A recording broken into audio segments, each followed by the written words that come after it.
حضرت موسیٰ علیہ السلام کے پیٹ میں درد کا احساس ہوتا ہے تو کوہ طور پہ چلے گئے. کیسے جلیل القدر نبی تھے, اللہ سے ڈائریکٹ رابطے تھے, اور جا کے کہا مالک میرے پیٹ میں درد ہو رہا ہے. اللہ اکبر. گھر کے نجی معاملے بھی رب سے ڈسکس کرتے تھے, اور کوئی جو ہے وہ ایسی چیز ہوتی وہ بھی رب سے ہی عرض کرتے تھے.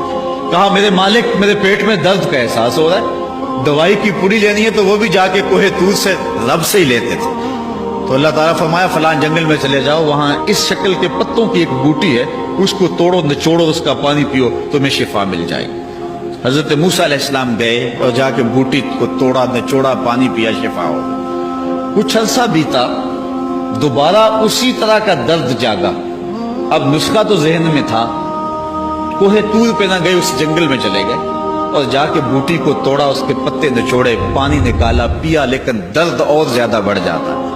پھر دوبارہ آئے کوہ طور پہ, کہا مالک میں نے اسی درد پہ دوبارہ وہی بوٹی کا پانی پیا ہے, لیکن درد بڑھ گیا ہے. کہا موسیٰ اب جو آئے ہو کوہ طور پہ پہلے ہی آ جاتے.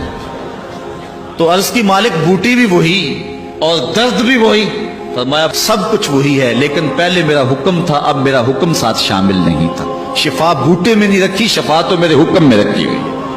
اس لیے ڈاکٹر کے پاس جاؤ, حکیم کے پاس جاؤ, لیکن شفا اللہ سے مانگو, کہ شفا ہمیں دینے والا وہ ہے. وہ ایک